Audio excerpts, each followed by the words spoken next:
Hello, everybody, and welcome to the Traumaplicity podcast with your host, Dr. Amanda Helman, author, breakthrough coach, and speaker. Traumaplicity is trauma plus simplicity. You might say, they don't go together. Well, it takes simple steps or simplicity for our brain to actually recognize it's okay to move forward and heal. The brain will begin once we take that simple step at a time. We know trauma is not simple. It can be complex or a process, but we know that we can move ahead with simple. So we usually have amazing guests. And tonight I have Katie. I'm really excited to introduce her in just a moment. And our guests share different ways they have navigated trauma, different types of trauma, share tips, and then share a word of encouragement. Thank you all for tuning in. With that said, tonight's guest is Katie Pijanowski. She is a certified life coach specializing in habit change and inner childhood healing. She has spent the last 6 years in health and fitness space coaching on topics like mindset, intuitive eating, body image, mind-body connection, and the importance of self-care. Throughout all these experiences, she noticed one common thread around how lacking trust in ourselves can lead us away from the life we truly desire. Katie and her business partner, Chelsea, now host an incredible all-inclusive women's retreat called Trust Fall Into You to help women peel back the layers of why they have learned to outsource their truth and to teach practices to help them stand strongly in their power. Thank you so much, Katie, for being here. It's amazing. My background's in inner childhood healing as well, so I can't wait to hear some more about what you do. So welcome. Yeah. Thank you for such a lovely introduction. It's funny to you write it and then you hear it and you're like, oh, wow. Yeah, it's amazing. And also just thank you for the work that you're doing. I've started watching some of your videos and I love the message you're carrying through with this podcast. Thank you. Thank you so much. So we're here today to hear about you, Katie, and your journey. I'd love for you to share part of your story of trauma. Yeah, absolutely. So as I was really thinking back to just little sticking points in my own journey, really what I experienced most was what I would describe as emotional trauma and really just not understanding the emotional side of things going on. And I thought back to a really tender moment in my life. And to be very clear with all the audience, I really have been blessed to not experience too many adverse childhood experiences. But, as we all know, as I'm sure many of you know in this audience, trauma comes in many forms. It can be that often we think of it as that big T trauma. A lot of what I experience is more those little things. And when I was thinking about the specific story I wanted to share, I came back to this moment of when I was in college and I had my first boyfriend, and I had spent most of my life up until that point really feeling like maybe boys just don't like me. And I thought something was wrong with me. I attributed it a lot to my body and feeling like I was bigger than other girls around me, or I wasn't pretty enough. And that was the story I really lived by. And in college, I met a boy and we started dating, and he was really great. But I had this internal gut feeling, and I can remember it 3 months in, that it just really wasn't the right fit for me. And I couldn't really describe why. I just knew that it really wasn't for me. And I remember sitting in my dorm room with him and basically explaining that I wanted to break up with him, trying to honor what I needed in that moment. And he completely broke down, started crying hysterically to the point of making himself throw up. He was so just so distressed. And I remember feeling in that moment so scared. I was like, oh my gosh, if I stand strongly in what I need in this moment, I am hurting this other person. And I didn't want to do that. And so it really just kept feeding into this story that I had already really lived into for most of my life, that I can't honor what I need and I can't trust what I need. And that was really my first really big moment of self-rejection. And looking back now, I didn't know that's what it was then. What it was then was, I need to stay with this person. I need to help them feel better.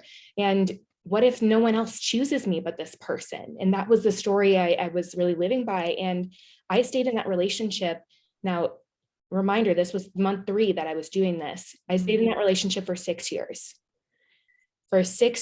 And when that finally came to a conclusion, I remember just kind of like walking around in this haze. I really had no idea who I was anymore. I had abandoned a lot of the things that mattered to me. I didn't know what kind of music I liked anymore. We always listened to his music. I really didn't know how to speak up for myself because I always allowed his wants and needs to go ahead of my own. And there was many, many months where I just found myself in this really weird place where I just did not know what I wanted and was so used to other people choosing for me.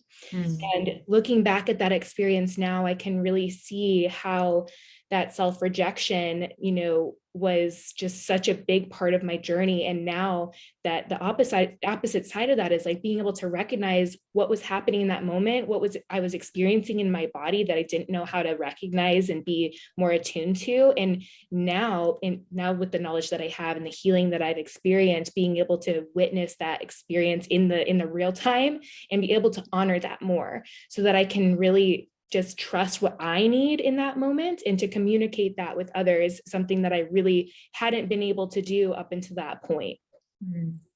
Wow. Well, thank you for sharing. I really love, Katie, this was midway in where you talked about learning how to trust yourself. But even that story of here you are realizing this isn't what you wanted and talking to somebody and then being like, oh no, I might have to stay, right? Or I have to help somebody else, and that big word you said of self-rejection. And that is a huge part where we do a lot of self-rejection or it comes from trauma early on where we reject in different ways. So I really thought that was powerful. And even just your journey into learning how to trust yourself and say, this is what is healthy for me. And that does take some time. So thank you so much for sharing that. And I'm sure the audience can also relate as well as myself. I think trusting ourselves takes time, especially when there's been either trauma or we're not sure, somebody else is maybe perhaps a trauma, right? Perhaps. And so when we're in a situation responding. So thank you. And then when it comes to different strategies or perhaps techniques or anything in terms of the journey, or even perhaps after that relationship, you learning how to trust yourself and recognizing self-rejection for what it was. Tell us more about some of those steps that you did. Yeah, absolutely. And I feel like with any journey, there's, we come up with all these solutions, but there's never a straight line path, right?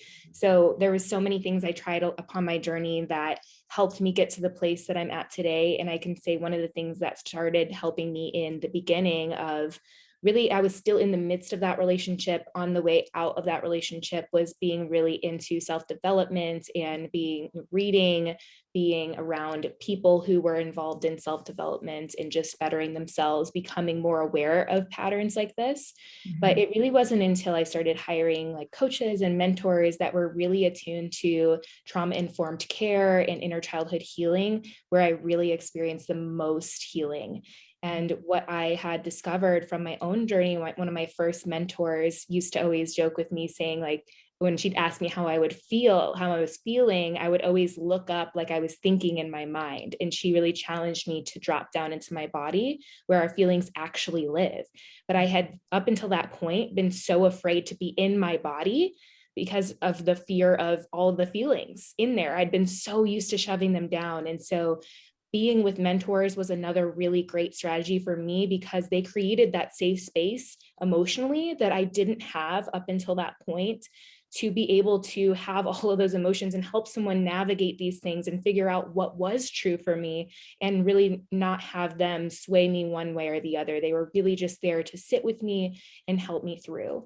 So with that, I learned inner childhood healing from, I experienced it from my coaches, where I was able to go back and be with that little girl who really started from a young age. That's when I started to realize, oh, this self-rejection happened, from the time I was really little. And that's where that pattern continued.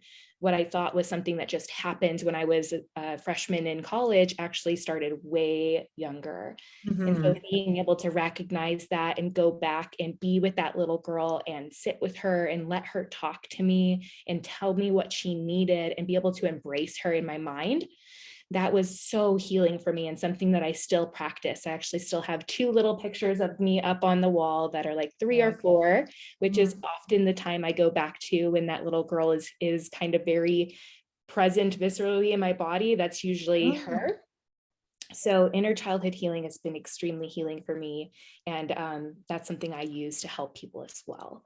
And the last one really is just building self-trust through just small practices that we do. And I use this really just through self-care practices. So when I was in the midst of that breakup and really feeling depressed and everything felt very challenging, I really didn't know who I was. It was my first task that I had for myself was just get up and make the bed. That was it. That was all I could manage. Anything else after that was considered extra bonus. Mm-hmm. So like, anyone out there who's experiencing that place, like just know, like sometimes you just need to sit and be in your feelings. Mm-hmm. And there really is nothing you have to do. But when you're ready, like you can start so small, like get up and make the bed, nothing else. Mm-hmm. And then I would add on and say, okay, I'm going to drink 1 glass of water when I wake up and make my bed. Okay, now I'm doing that. Now I can start to build up, right? So that was another thing, as well as I think the final thing was really just creating a community of women specifically around me who were able to hold me in my authentic truth and to tell me when I might be going against that in a loving way and to guide me back to myself. So really creating that community of people that I can go to and be witnessed in my experience and have them lead me back and just provide this safe space has been so healing. That's great. So I really appreciate your strategies and explanations. So really, Katie, looking at mentors and having people to help you go through the process. A lot of times we think we can do things on our own, but essentially you get there quicker, there's acceleration, and even in the process that isn't always quick, you have people that can support you and know how to get you through. So I'd absolutely agree. And then you just talking about, I loved how you shared about your process, even with the mentors like the inner girl, and really just getting to those deeper parts, which is so important. And then you mentioned as well, just the importance of sitting and processing if needed. So having that time and just one simple step at a time, really looking at one thing that you can do amidst other strategies or techniques, but really allowing yourself to process, allowing yourself to have that moment, and even allowing yourself to feel how you're feeling. I love that, instead of, because we do sometimes think so much, and then allowing those feelings to connect. So thank you so much for those really important strategies and even techniques that, again, may look different for each person, but just gleaning some things that may resonate with the audience. Mm-hmm. And so thinking about, as we're coming near the end, some encouragement. So different people are going to be in different places, and there could be a beginning of a journey, middle, or near the end, which really there's ongoing, but a lot of times we can wrap up and sometimes go deeper. But once that root's uprooted, there may be other like subcomponents of the area that people are going through. So when you're thinking about them, or perhaps they're in a state of discouragement, Katie, what are some words of encouragement you want to give them? Yeah, I think one of the things and really mantras that I always just would come back to, and something that took me a while to actually really embody and believe, is I just kept repeating, like, you are worthy, you are valuable, you are more than enough, exactly as you are right now, without doing anything else, without changing the way you look. Right now, in this moment where you feel like you might be broken, like you might not know where you're going next, just always come back to, you are worthy, you are valuable, you are more than enough, and like say it in the mirror if you have to. And I'm like, trust me, when I understand that, like, it's not going to feel natural, it's going to feel really weird, you might not believe it, but practicing that and allowing that mantra to lead my life has been really, really helpful. And I would say the other thing would just be to be open to the idea that your pain is preparing you for your purpose. And you might be really angry with me saying that right now, wherever you're at in your journey. And trust me, I understand. But on the other side, I hope that you're able to look back and see how the things that you've been through in your life, while they might not have been fair and they might not have made sense, that they were allowing you to deeply understand something that you can now share and give to the world or give to yourself. And that is something that is truly so valuable. That's so wonderful. Yes. And I think, as you mentioned, Katie, just the being really knowing that even though it's painful, is purpose. It might not sound good right now, depending where they are, but to know that as you continue, looking back, reflection, you may see perhaps. I really understand that. And I also love that, just the encouragement. So I have a similar thing that I share at the end of the show, which is about people being love worthy and valuable, and they matter. So I love that it was a similar thing. Just to look, or even look at yourself can be hard for some people. And even just saying that, or even if you don't believe it, but allowing yourself to say something, because there's power in our words. So I love that you have that and you're sharing that, because what we speak over ourselves can either bring that abundance of our life or really impact us. So we really want to share, even if we're not believing it yet. So I love that, those powerful words that you shared, Katie. And with that said, we're nearing the end of our Traumaplicity podcast for today. As always, part of adding on to Katie's amazing mantra is that you are loved, you're worthy, and you're valuable, and you matter at all times, no matter what. And certainly, hopefully this is a safe place for you to hear different people who are going on different journeys, how they're healing, how they've gone through this, different ways, and really to be encouraging you on your journey, to be a form of hope. And as Dr. Diane Langberg has always says, if you don't have hope, we can hope for you. So certainly today we'll be hoping for you and encouraging you wherever you are. And certainly, Katie, if people are going to get in touch with you, because I'm sure there's a lot, your message resonates. I have her information on the podcast, YouTube, and anywhere else this is posted. And certainly if you have questions for her, I'll just make sure she gets them. So thank you again, Katie. It was great to talk with you today. Thank you so much, Amanda. Yeah. So everybody have a great night. Take care. And we'll see you next time at Traumaplicity Podcast. Bye.